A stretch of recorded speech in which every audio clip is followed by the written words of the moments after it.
Welcome to the Mongol Academy Hub. In this video, we will explore about the Mongolic family of languages and their geographic distribution, phonological and morphological divergence, and rates of evolution. And if you're new to this channel, my name is Hishke, I'm from Mongolia, and my channel aims to give more research-based information and knowledge about Mongolia. And if you're interested in getting more research-based knowledge and information about Mongolia, please click the subscribe icon and like and share because it really helps my channel to grow. And please make sure to stay until the end of this video because we will have some prominent scholars of Mongolic family of languages as a guest speaker, and they will be sharing with us some interesting findings of their academic research. The Mongolic languages are an independent language family spoken by the Mongolic peoples in Northern Asia, East Asia, Central Asia, and Eastern Europe. The Mongolic languages are divided into the following geographically and linguistically distinct branches. Number 1, Common Mongolic or Mongolian proper, distributed in the present-day Mongolia and Inner Mongolian Autonomous Region of China, and extends to Buryat Mongol, spoken by Mongolic people in eastern Siberia of the Russian Far East, and also extends to Oirt Mongol, spoken by Oirt Mongols in western provinces of Mongolia, and in Xinjiang, Gansu, and Xinhai provinces in northwest of China, as well as Kalmyks, or we call in Mongolian Kalmyk Mongols, in Russia's Caspian coast. Number 2, the northeastern branch or Manjuric Mongolian, which includes Dagur, spoken by Mongolic people called Dagur in Inner Mongolian region of northeast China. Number 3, Southern or Amdo-Qinghai Mongolic languages. In many scholarly references, this southern branch of Mongolic languages are called as Shirin-Golic languages. The Shirin-Golic languages are isolated and highly idiosyncratic Mongolic languages spoken in the Sino-Tibetan border zone of Amdo-Qinghai, also known as Khukhnur, or in English Blue Lake region in the Amdo province of ethnic Tibet, as well as in the modern Gansu and Xinhai provinces of northern China.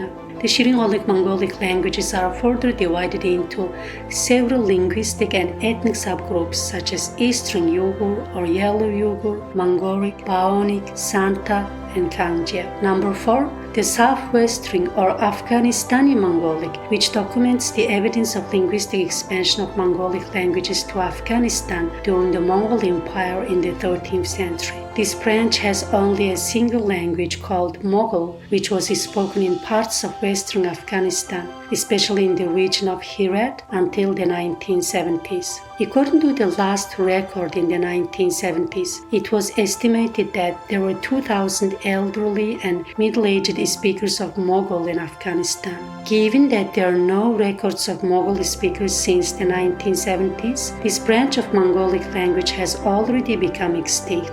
In addition to these major distinct branches of Mongolic languages, there are several endangered Mongolic languages spoken by a very few Mongolic ethnic subgroups or Mongolic people of mixed heritage. Khamnigan, spoken by Khamnigan Mongols who live in northeastern Mongolia and northeastern China. Also, Khamnigan is spoken by Tungusic Mongolic ethnic subgroups of Mongolized Evenks in Russian Far East. Ordos, spoken by a Mongol subgroup who live in the southwest of Inner Mongolia of People's Republic of China. Khorchin, spoken by the subgroup of Mongols who predominantly live in northeastern Inner Mongolia of China.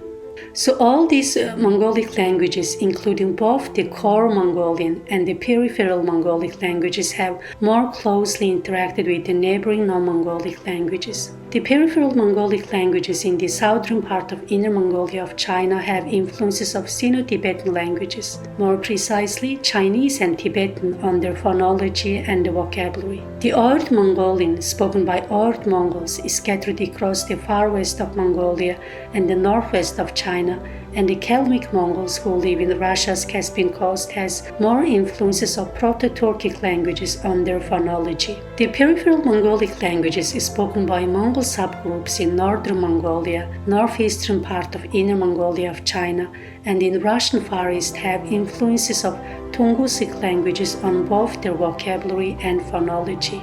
The Mongolian, including the Khalkha Mongol, spoken by residents of Mongolia, has influences of Russian and Tibetan languages on its vocabulary, as there are many Russian and Tibetan loanwords. The influence of Tibetan came through Tibetan Buddhism, and the influence of Russian came through the physical proximity and cultural influence of Russia for much of the 20th century. For example, the Mongolian or Half-Mongol language spoken in Mongolia has many loanwords from Russian, mostly technology-related terms. During the Soviet era, Mongolia was closely aligned with the Soviet Union, which exerted a significant influence on Mongolian society, including its language. The Russian was widely taught in schools and universities, and many Mongolian officials and intellectuals were trained in the Soviet Union, which led to a significant influx of Russian vocabulary and expressions into the Mongolian language.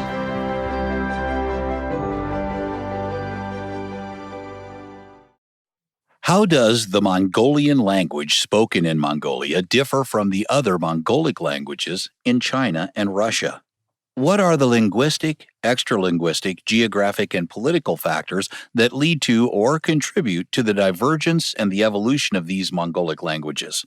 What is the demographic structure, economic and cultural profile, as well as the degree of mobility for speakers of these Mongolic languages that regulate the speed of change in these Mongolic languages?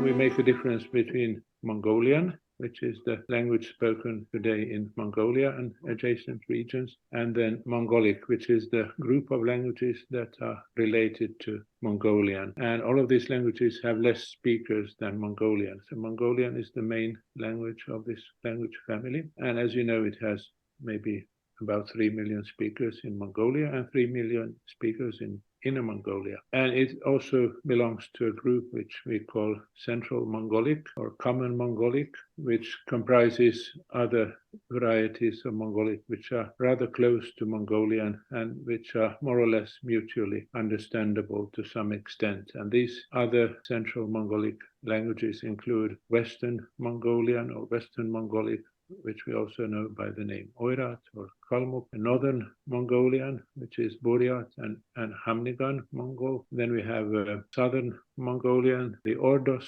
variety of Mongolian, and we might also separate Eastern Mongolian, which is the Inner Mongolian variety, the main variety spoken in Inner Mongolia, which is Khorchin. So all of these are often viewed as dialects, but we can also consider them as closely related languages. But then this Mongolic language family has 3 other branches. One other branch which has several members is what we have also called the Syro-Mongolic languages. These languages are spoken in the region which used to be historically the Amdo province of Tibet, but which is also known as the Khukhnor region in Mongolian. It's in the region of the Khukhnor Lake in northern Tibet. And there are about 8 languages which are often also collected under the name Mongol, or many of them are called Mongol, but the picture is more diversified. These languages have typically not many speakers per language, from just a few individuals in the case of the Kangxia language to some dozens of thousand speakers, like in the Mongol language. And we have here with us Lionel, who is a speaker of Mongol, but he's from the side of Gansu province. Most of the Mongol speakers live in Qinghai province. Mongol is closely related to Mongol, which is also spoken in Qinghai. But these 2 languages, which were apparently mutually understandable in the 17th or 18th centuries, they have now become mutually unintelligible. So people from these 2 groups now have to communicate in some other language, which is most often local Chinese. Could also be, in some cases, local Tibetan. And then we have another group of Syro-Mongolic languages, the Tungxiang or Santa language, which has very many speakers, perhaps 500,000 speakers, living in a very compact place called Tungxiang in Gansu province, and some related languages known as Bao'an or Bonan, and also this Kangxia belongs to this group. So we have, and then we have the so-called Yellow Uyghur or Sarior language, which some people would not like to include in the Syro-Mongolic group, but it's connected, at least in some respects, with the same group, and it's spoken in Gansu province. We have the Central Mongolic and Syro-Mongolic two groups of Mongolic languages which have several members each. But the internal differences in the Syro-Mongolic group are bigger than in the Central Mongolic group. So these people really speak rather different languages and they cannot communicate with each other in their own languages. This may be because they live in a region which is divided in small valleys, mountainous region, and people live sedentary life in villages. They have not communicated with each other. They often, and normally all of them know some neighboring language, most often Tibetan or local Chinese, but they cannot communicate in their own languages with each other. Apart from this, we have two other groups of branches of Mongolic which have each only one language. One of them is Mongol or Mongoli, which used to be spoken in Afghanistan, and we still had some speakers in the 1970s. After that, we have no information. We don't know if there are any Mongoli speakers left. It was a language that was becoming extinct. The other language is Dagur in Manchuria, which is very much alive. It's spoken in Heilongjiang and Inner Mongolia, Hulunbuir province of Inner Mongolia, by at least 100,000 people. So we have these four groups of four branches of Mongolic, and we also know quite certainly that they all descend from a common form which we call Proto-Mongolic. The best known member of the Mongolic family of languages is Mongolian, which is the primary language spoken by the citizens of Mongolia as an independent country. In addition to Mongolian spoken in Mongolia, there are several peripheral Mongolic languages spoken by Mongolic people in non-Mongol speaking countries such as China and Russia. According to the main source of the demographic survey by Ethnologue Languages of the World, the 24th edition, which was published in 2018, it was estimated that there is 8.4 million people worldwide who speak Mongolic languages as their mother tongue.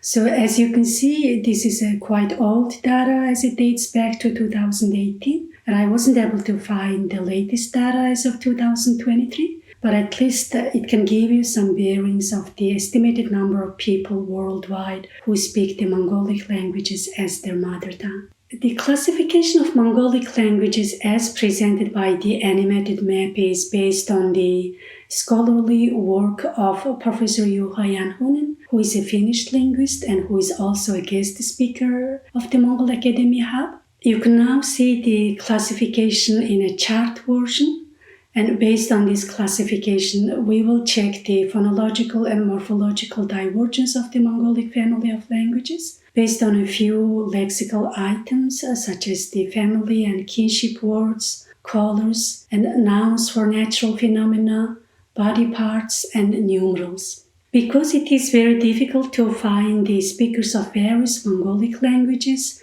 especially those marginal and peripheral Mongolic languages that are rapidly disappearing, I was able to find only two varieties of the southern or Amdo-Qinghai Mongolic languages, such as Mongol and Mongol. And these two Mongolic languages are spoken in the Amdo-Qinghai region of China, which is the former northeastern Tibet, including the upper reaches of the Manju or Yellow River and the Lake Qinghai. In addition to these two peripheral Mongolic languages, I'm also here presenting the phonological and morphological divergence of the core Mongolic languages, such as the Khalkha Mongolian spoken in Mongolian state, and Chahar Mongol spoken in Inner Mongolia, and also the Buryat Mongol in Russian Far East, and also the Kalmyk Mongol in Russia's Caspian coast. So these varieties are alternatively classified as Central Mongolic because of their mutual intelligibility and the partial intelligibility. And for example, for my own personal observation, the Kalmyk Mongol in Russia's Caspian coast and the Buryat Mongol in Russian Far East are partially intelligible with Khalkha Mongol spoken in the Mongolian state, but the Chahar Mongol in Inner Mongolia is mutually intelligible with the Khalkha Mongol. So because Chahar Mongol is mutually intelligible with the Khalkha Mongolian, it is considered as the basis for the standard pronunciation for the Mongol people in Inner Mongolian autonomous region of China. Эцэг, их, аав, ээж, ах, эгч, дүү, өвөө, эмээ, охин, хүү, авах ах, нагацах, авах их, нагацигч, бэр, хүргэн. Өчиг, өх, ажи, өмө, ах, өгч, дүү, аав, мөм, хүүхэн, хүү, аваг, нагч, аваг өх, нагч өмө, бүр, хүргэн. Исыгы, ыхы, авы, ыжи, ахы, ыгышы, ду, увгын, амы, ухин, увун, авга ахы, нагаса ахы, авга ыгышы, нагаса ыгышы, быры, хүргын. Эцкы, экы, авы, эжи, ахы, экчи, ды, өвкы, эцкы, өвкы, авы, эмгы, экы, нахцы, экы, бичкын, күйкін, көвін, авгы, ахы, нахцхы, авгы, нахцы, экчи, бер, күргін. Апа, ама, ажа, ажи, ду, ади, ани, пшүн, ку, шкаба, aju, aga, аи, куяжы, курки. Ади, ада, аба, ана, ади, ада, аба, ана, гага, ажа, дяу, сичүндяу, ае, диди, няна, сичүн, агур, кау, блай, шквади, шквада, шкваба, аву, млади, млаба, аджу, агу, ажи, кау биры, нишуар. Цагаан, хар, улаан, шар, ногоон, хөх, бор, саарал, ягаан. Чагаан, хар, улаан, шар, ногоон, хөх, бор, саарал, ягаан. Саган, хары, улан, шары, ногон, хухы, боры, яған. Цаган, хары, улан, шары, ноган, көкі, боры, сарыл, ошкы. Чхан, хра, флан, шра, нугун, илан, бран, куква, хунхва. Чқан, қара, хулан, ша, ноғуан, күгу, хыран, боро, инхун. Бороо, цас, салхи, шуурга, тэнгэр, нар, сар, үүл. Бороо, час, салхин, шуургаан, тэнгэр, нар, сар, үүл.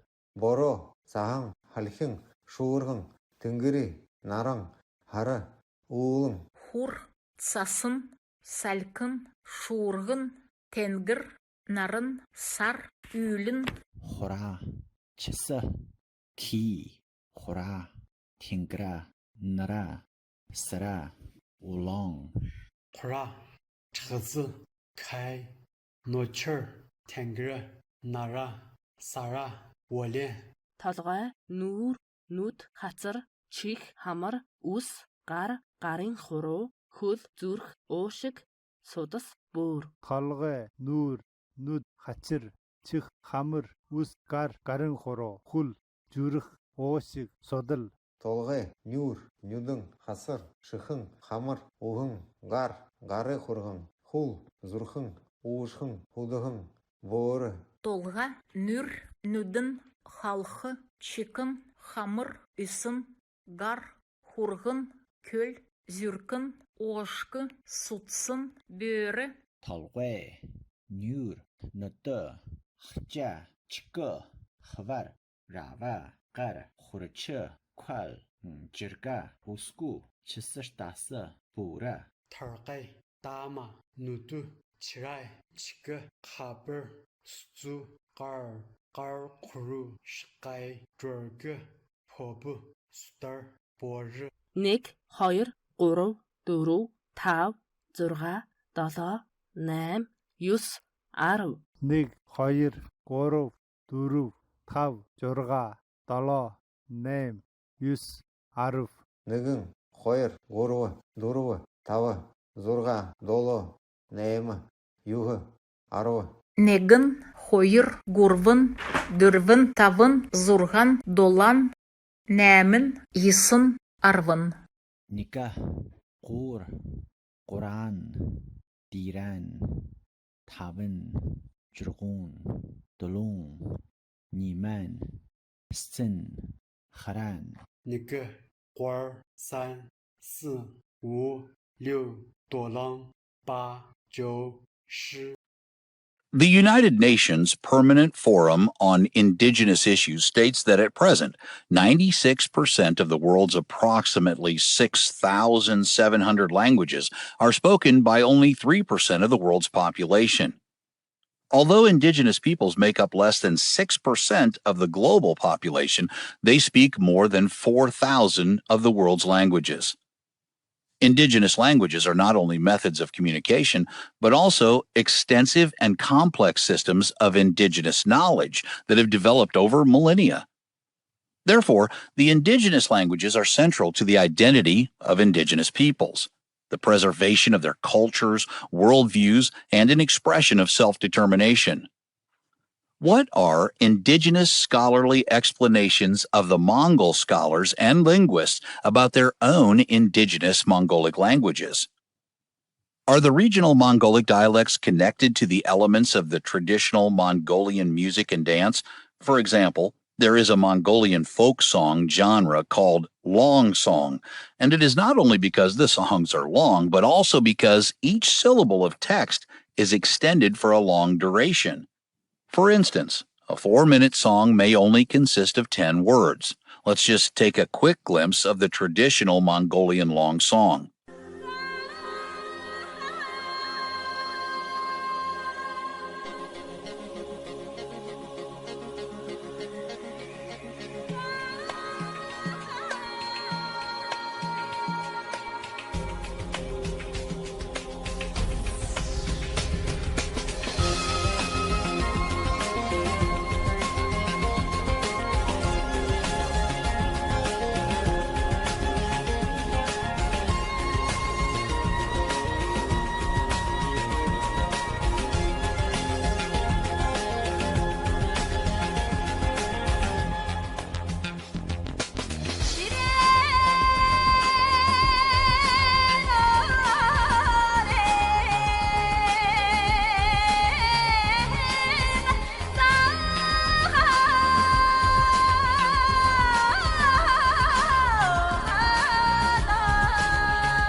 Are the prolonged tenuto notes with deeply modulated vibrato on the vowels of traditional Mongolian long songs related to the features of the regional dialect variety of the Mongol people?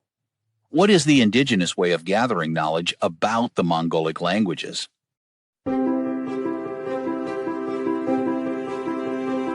I like to imagine that the local dialect of a Mongolian language is like this picture. In other words, like the many colors of flowers growing on the field and like the many colors of the rainbow. The varieties of local dialects make up the many colors of the same language and therefore preserve the internal immunity of the language. That's why I love my profession, just as people love these colorful flowers and this rainbow.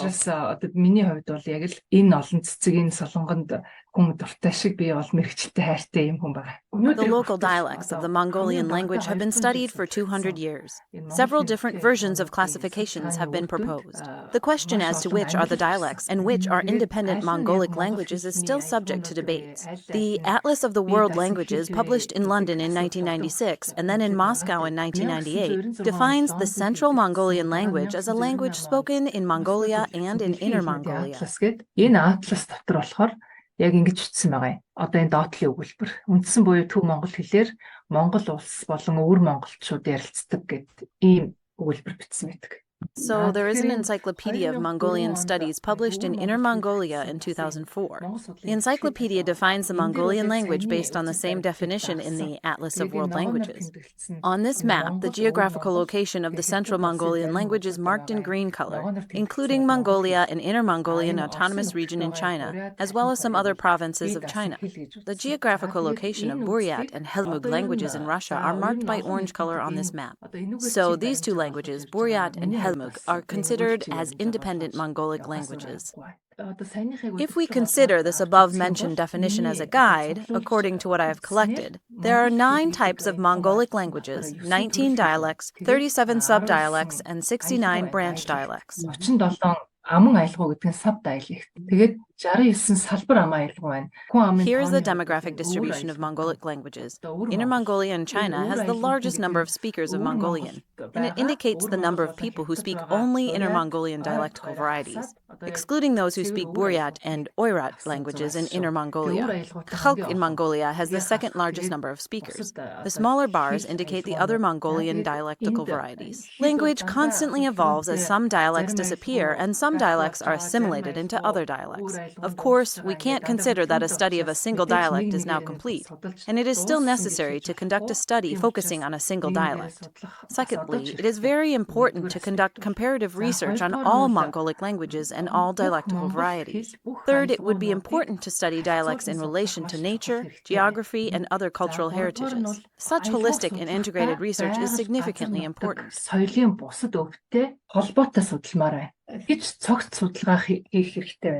Everything is connected. Nature, culture, folk dance, folk songs, and geography are all connected and inseparable from the local dialects within a language. There is a scholar who studied the traditional Mongolian genre called long songs. The longest song has been reported in the area marked with a blue dot on the map of Mongolia. As you can see on this map, the southeastern part of Mongolia is a plain steppe area, and here the long song is the most common, while short folk songs are most common in the northern and western highlands of Mongolia. Buryats mainly settle in places where long songs are the most common. There are also Khalkha people of Gobi. So the Khalkha people of Gobi and Buryat speak with a very slow intonation. The Oirats in the highlands with high mountains and forests speak with a fast intonation.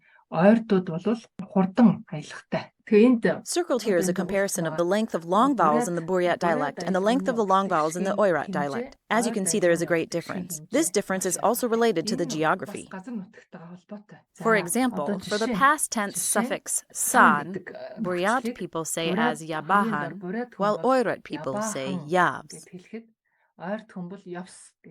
So now let's take a look at the folk dances. The Buryats who live in the steppe area dance in a circle. And the word for dancing for Buryats is hetrich. Hetrich means a horse trot. And for Buryat people, the word for dancing is expressed as a horse trot. Oirat people are from mountainous and forested areas. And you can see in the picture below how they dance. They dance in a small space at home or in their yurt. And the word for dancing for Oirats, beylich. And if we look at the word beylich, it means to move the body. As you can see, the area occupied by the dances of Oirat people and Buryat people is very different. This difference is also related to the geographic features of the area where they live. There are many more such examples, and I have mentioned only 2 examples here. So here you can see how the regional dialect, folk music, geographical features are all connected with one another. If we conduct such a holistic, integrated, and interdisciplinary research, it will further enrich the study of Mongolian local dialects. Монгол судлал, Монголын нутгийн аялал судлал бүрэн болох ёстой. In addition to these Mongolic languages, there are several varieties that are subject to debate among the scholars of Mongolic languages as to whether they are separate Mongolic languages or dialects of the Central Mongolic languages. In particular, the Khorchin variety spoken by the Mongol subgroups who predominantly live in northeastern Inner Mongolia of China is subject to debate among the scholars of Mongolic languages as to whether it is a separate Mongolic language or a dialect of the Central Mongolic language because of its somewhat partial degree of mutual intelligibility with other Central Mongolic languages. And I was able to find data for Khorchin. And obviously, there are strong divergence for some kinship words, especially, but the divergence is simply because they seem to use Chinese words for some family and kinship words. At the same time, some kinship words and some words, for example, for natural phenomena, are different from Khalkha Mongol or the other Central Mongolic languages, but they are still Mongol words. For example, in Khorchin, the word for mom or mother is momo, but in Khalkha Mongolian, the word for mom or mother is age. But momo is a Mongolian word too. In Mongolian, as far as I know in Western Mongol, momo means breast, but it is mostly used in the context of breastfeeding babies. And I witnessed some babies call their mother as momo at certain stage of their speech development milestones if they're still breastfeeding and until they become fully able to say the proper words for mom and dad. And another example that I have discovered in Khorchin is the word for lightning. In Khorchin, the word for lightning is Kalmyk, but in Khalkha Mongolian we say Цахилгаан цахих. But this Khorchin word for lightning, Kalmyk, is a Mongolian word. It's a Mongol word. So now let's check how this Khorchin variety compares with the Khalkha Mongolian. Please stay tuned. Аав, ээж, ах, эгч, эрэгтэй дүү, охин дүү, бэргэн их, хүргэн ах, 아버, 머머, 아저, 저저, 두, 이힌두, 버르기, хүргэнак, цагаан, хар, хөх, ногоон, улаан, шар, шаган, хар, хук, ногоон, улаан, шир, 1, 2, 3, 4, 5, 6, 7, 8, 9, 10, 20, 30, 40, 50, 60, 70, 80, 90, 100. 늑, 하일, 고릅, 두릅, 탑, 저르가, 달로, 네엠, 이스, 아릅, 헬, 꼬스, 두스, 팁, жир, дал, най, ир, жоо. Бүгчим халуун, хүйтэн салхи, хүйтэн жавар, утаа унаар, ширүүн бороо, үүл арилжээ, бороо зогсох, тунгалаг өдөр, нар хэртэх, сар хэртэх, мөс хөвдөх, цахилгаан цахих. Бүгшим халуун, хийдэн сэлэг, хийдэн жабар, утаа уяар, догшин борон, үүл арилж, борон зогсох, тунгалаг өдөр, нар хэртэх, сар хэртэх, мөс үлдэг, гал шээлэг. Толгой, хүзүү, хацар, цээж, хамар, ам, нүд, гар, хөл. толог, хүжүү, хэшир, шөөж, хамар, ам, нийт, гар, хөл. Which Mongolic languages retain the features of the ancestral Mongol language, such as Middle Mongol or Proto-Mongol? How did the Buryat Mongol and Kalmyk Mongol languages, spoken by Mongolic peoples in Russia, diverge in history and evolve in a different linguistic environment in Russia? So my name is Pavel Rykin. Since 2003, I've been working for the Institute for Linguistic Studies, Russian Academy of Sciences in St. Petersburg. And I'm mostly a historical linguist, so I study the historical evolution of the Mongolic languages, the evolution of their phonological as well as grammatical systems. And I study also Middle Mongol, the first historically documented Mongolic language, which is attested since the 13th till the late 16th or early 17th century in writing systems. And also I'm interested in some aspects of the formation of modern Mongolic languages.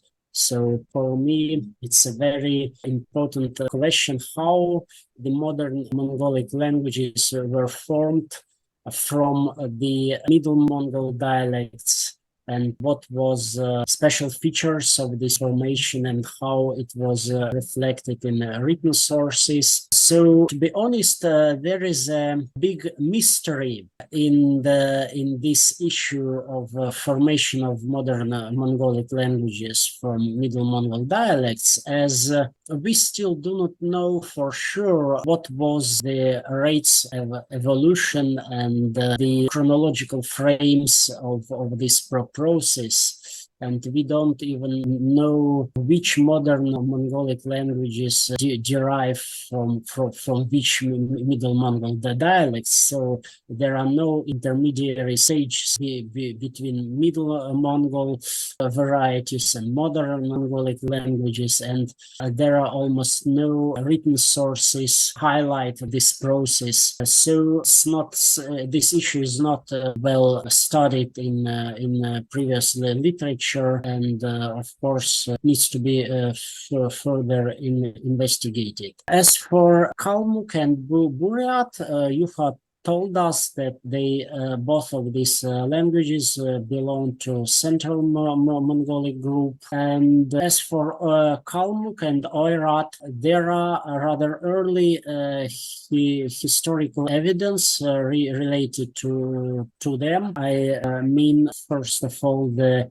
famous Persian historian and chronicler Rashid ad-Din, who wrote his collected histories in the early 14th century, and it was the first general history of the world ever compiled in any languages. And in this work, he mentioned some specific features of the Oirat dialects of that time, and already at that time there were some clear differences between Oirat and the rest of Mongolic, and these differences are also reflected in some Mongol chronicles of the early 17th century as well. So based on this evidence, we can conclude that Oirat probably started to differentiate from the rest of Mongolic already by the early 14th century, and it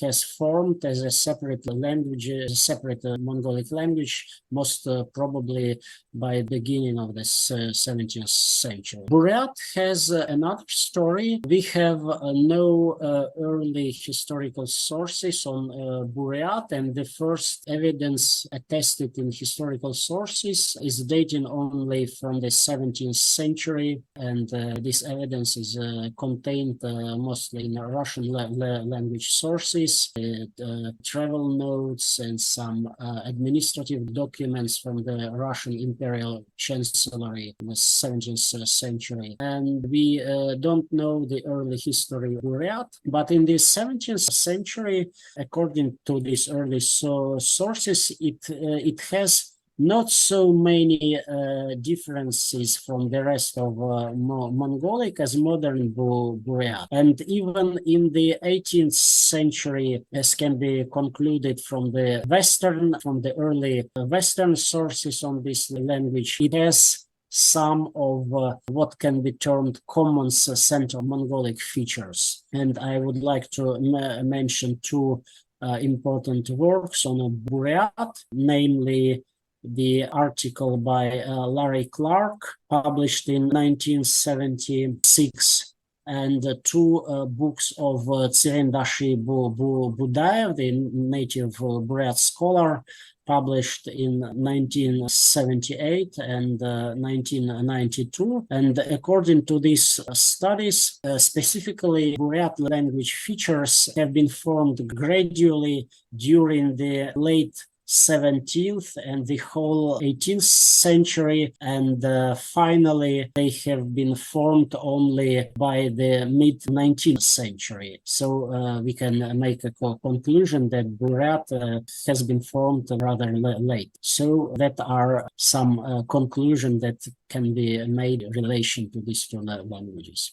As we now know, the core Mongolic languages include Khalkha Mongol as an official language of the Mongolian state and Chahar Mongol as a standard language for Mongols in Inner Mongolian Autonomous Region of China, and Buryat Mongol in the Republic of Buryatia and Russian Far East, and Kalmyk, a special diaspora variety of Oirt Mongol spoken by Kalmyk Mongols, or we call in Mongolian Helmik Mongols, in the Caspian region on the European side of southern Russia. The speakers of these varieties form the core of the Mongols proper, and some are dialectally diversified languages, but there is still mutual and sometimes partial intelligibilities between these core Mongolic languages. So now let's check the phonological and morphological divergence of these core Mongolic languages based on a piece of poetry titled The Mongol Language. It is a popular poem and was written by a well-known 20th century Mongolian writer and scholar whose name is Bimbing Irinchin, also known as Irinchin Bimbayev in Russian. The speakers of these core Mongolic languages will read just the first verse of the poem. Just want you to get some idea and a sense of the phonological and morphological divergence of these core Mongolic languages within the context of a piece of poetry rather than just the separate words of lexical classifications or lexical items. Чихний чимэг болсон аял гуу сайхан монгол хэл чин зоригт өвөг дээдсийн минь өв их эрдэнэ сонсох бүр яруу баялгийг гайхан баясч сод их бэлэгт түмэн юугэн бишрэн магтмуу би. Чихнээ чимэг болсон аялгаа сайхан монгол хэл чин жорохт өвөг дээдсийн минь өв их эрдэнэ сонсох бүр яруу баялгийг гайхан баясгч сод их бэлэгт түмэн юугэн бишрэн магтмуу би. Шихнээ шимэг болгон аялгаа хаяхан монгол хэл шин зоригтой овог дээдний баялаг их эрдэнэ. Санасхы бүр яруу баялагийг гайхан баясгаж маш их бэлэгт түмэн гэж бишрэн магтадаг бэ. Чикна керül ая сайхан монгол келін. Өві мені зүрікті ұртықыз, кезе болывчы сонсықларын түйіні зөрді өвернев. Бицетсін ұхата ол сегі көндләп, dedindi mürgücü Bänef. Is the Mongolian proper, including Khalkha Mongol, spoken by the majority of the Mongolian citizens, evolving or preserving its original features? How does the Mongolian proper interact with the other Mongolic languages outside of Mongolia, as well as the dialectal varieties within Mongolian states such as Buryat, spoken by Mongol people living in the western provinces of the country, and Buryat, spoken by the Mongols in northeastern parts of Mongolia? If the Mongolian proper is evolving, what are the general factors underlying and regulating the speed of change based on the modern urban Khalkha Mongol spoken in metropolitan cities like Ulaanbaatar versus other Mongolic varieties outside of the Mongolian state?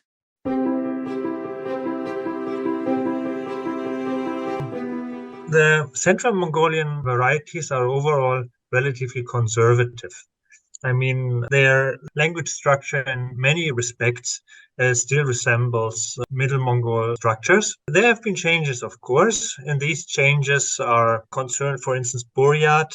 Buryat has a verbal system in which, for instance, the negators can combine with forms that are different from Middle Mongol. There are some changes, like say in Khorchin, where some of the past tense suffixes got lost, same in Buryat. On the other hand, we have languages like Khalkha Mongolian, Chahar Mongolian or Oirat. And here it doesn't really matter whether we talk of Kalmyk or whether we talk of Oirat as spoken in Mongolia or in Xinjiang or in Qinghai. These all preserve verbal system, case system, and many other parts of grammar that basically follow the same principles of Middle Mongol grammar. Okay, if this would be the general outlook, then what about innovations? To what extent do we have innovations in the different varieties? And if these are innovations, in what direction do they go? I mean, in Khorchin, the verbal system became simpler. In Oirat, it basically stayed the same as Middle Mongol. And in Khalkha Mongolian, for instance, it evolved somewhat.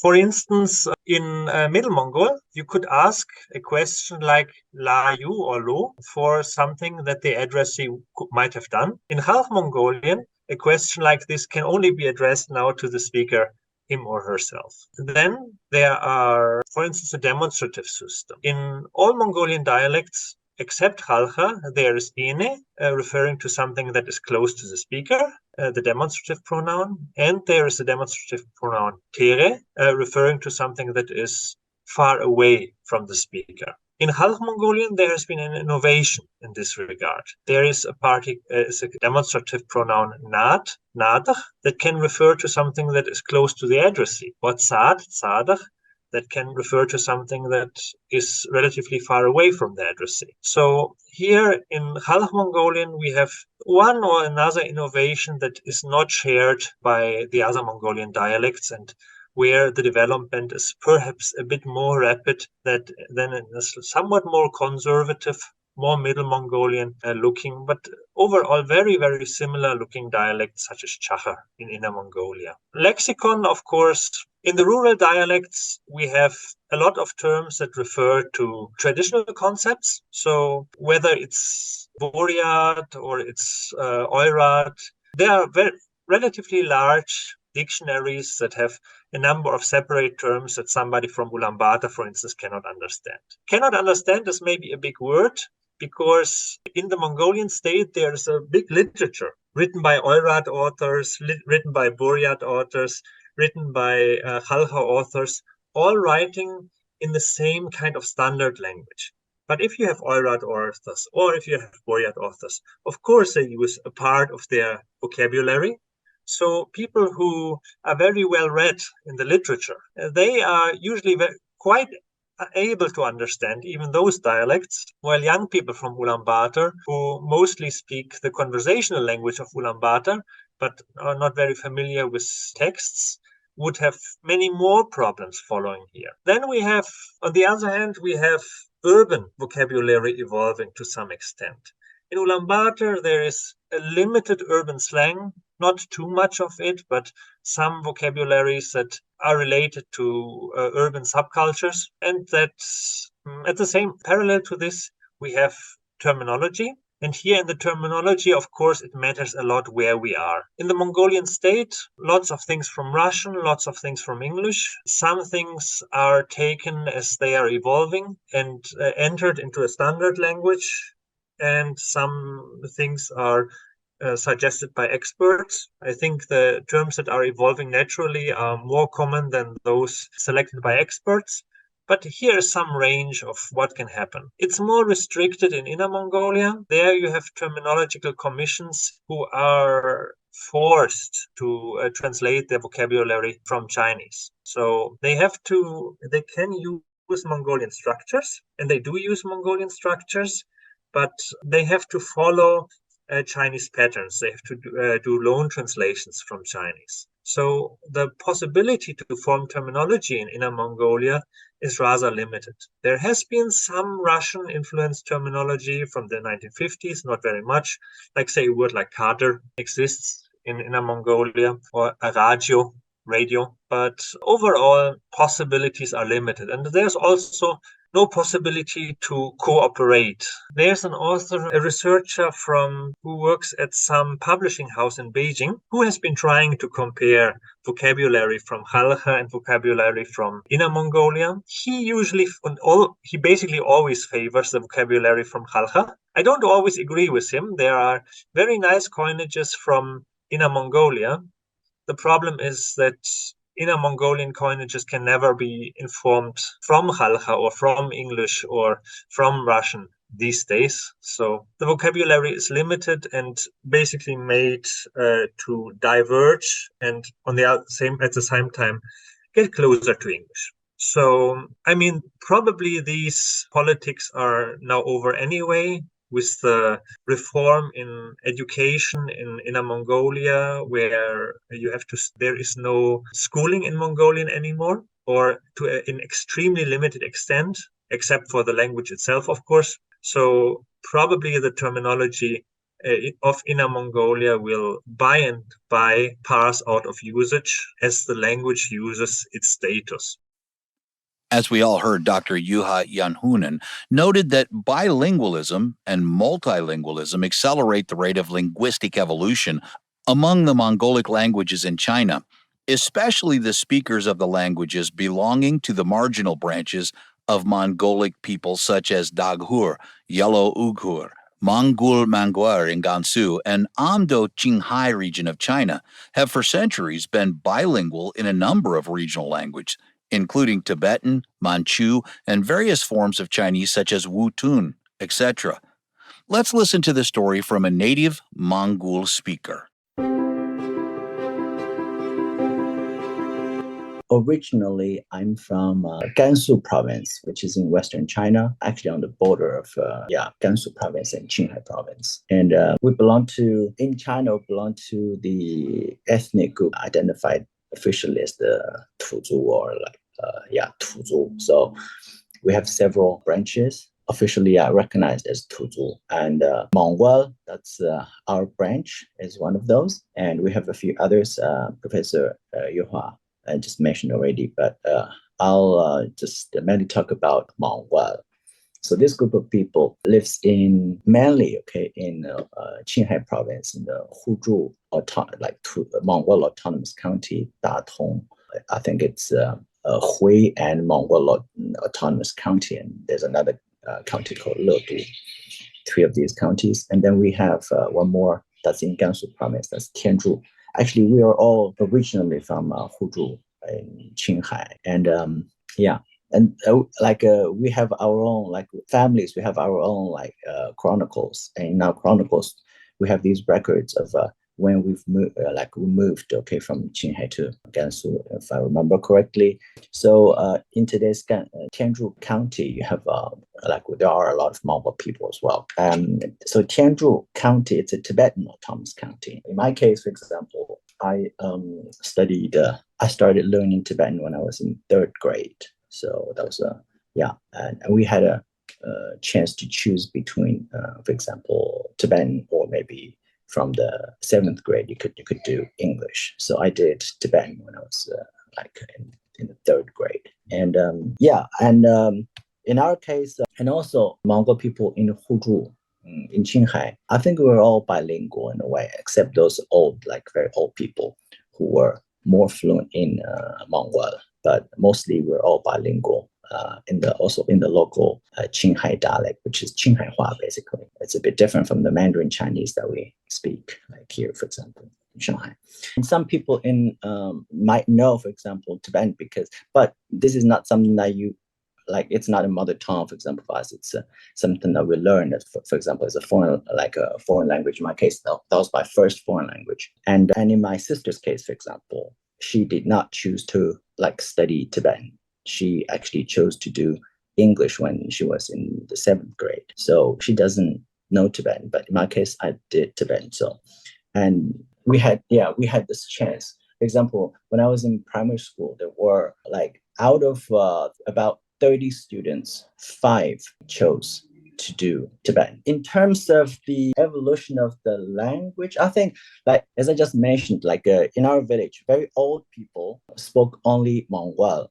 But then for example, my grandfather could already speak both like fluently. And then the younger generation, once they had the chance to go to school, they pick up Chinese and they speak Chinese more. But then still some of them could speak Mongol. Most could understand at least Mongol. But then once they graduate from schools, once they move into cities, and their children usually don't speak Mongol anymore. For example, in my case, it's just hopeless kind of for my daughter to speak Mongol.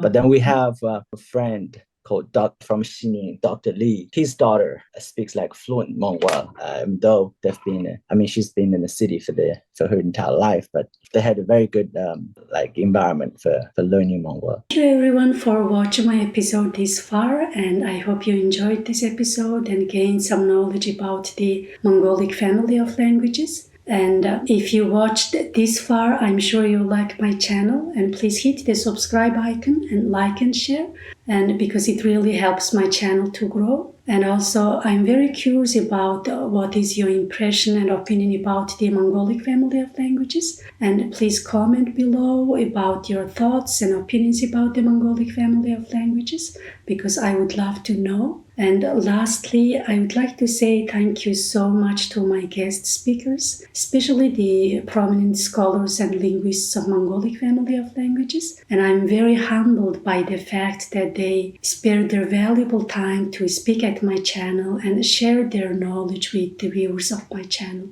So in the description box below, you will find the scholarly references mentioned in this episode, as well as the information of the guest speakers and the linguists of Mongolic family of languages who were featured at this episode. And my next episode is most probably going to be about the historical origin and the historical evolution of Mongolic family of languages, which you might be interested. And that's pretty much all for now. And I will sign off now. Thank you again, everyone. See you soon. Bye.